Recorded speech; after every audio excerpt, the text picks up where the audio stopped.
De célébrer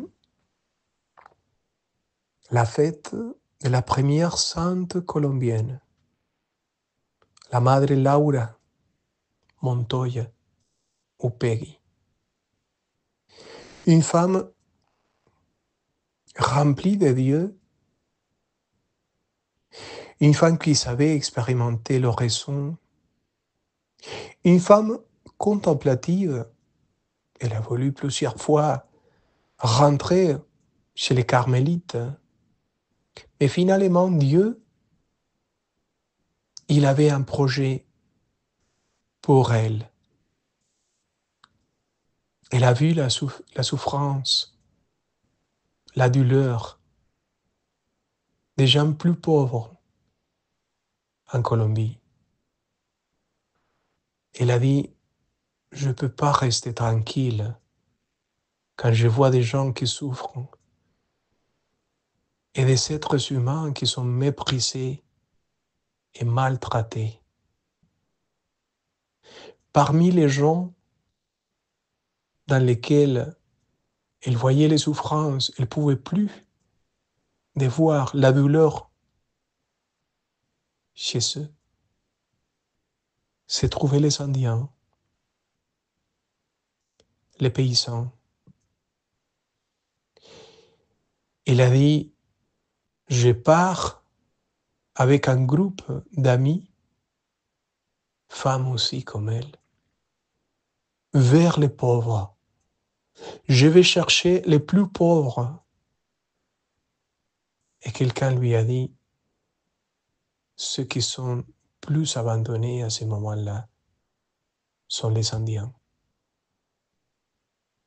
Les gens qui sont natifs de notre région, de notre pays, qui à l'époque se trouvaient vraiment dans les pires des situations. Et personne ne leur parlait de Dieu, du Christ. Donc elle a dit, d'accord, on y va. Finalement, elle est partie. Elle est allée à la forêt.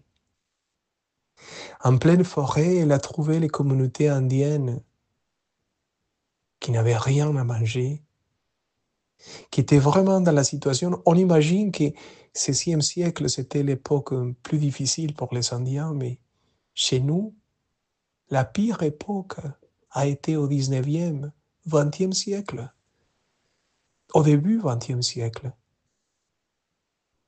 Il y avait des gens qui leur disaient qu'ils n'avaient pas d'âme, qu'ils étaient des animaux, des animaux. Donc elle est allée, elle est restée avec eux. Toutes ces femmes-là ont devenu religieuses après. C'est devenu une communauté de femmes religieuses missionnaires. Et encore cette communauté existe. Et encore cette communauté est en train de faire des miracles partout.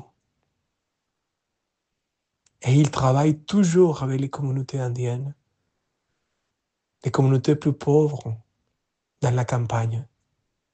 Ils ont même appris les langues indiennes pour leur évangéliser, rentrer dans la culture et leur montrer que le Christ existe et que eux, ils peuvent vivre les sacrements, la vie ecclésiale et que eux, ils sont aimés par Dieu.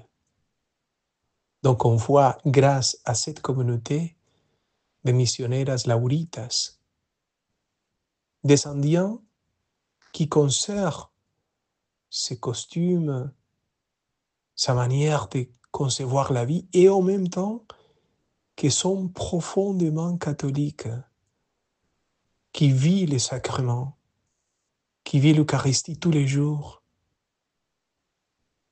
Cette femme, c'est quelqu'un d'extraordinaire. Madre Laura, prie pour nous et aide-nous aussi à être si fidèles comme toi à l'oraison et avoir les pieds sur la terre pour faire tout cela que Dieu nous demande dans les quotidiens. tu es arrivé à l'héroïsme. Aide-nous aussi à vivre une vie héroïque dans les quotidiens. Que Dieu nous bénisse. Aujourd'hui, c'est la fête, c'est la mémoire de Jean-Paul II. Lui, il était aussi un homme de prière, d'oraison. Un homme qui est resté dans l'oratoire, dans la chapelle, pour parler face à face avec notre Seigneur. Et c'était là qu'il sortait pour tout donner. Allez, fais la même chose, toi. Que Dieu te bénisse au nom du Père et du Fils et du Saint-Esprit.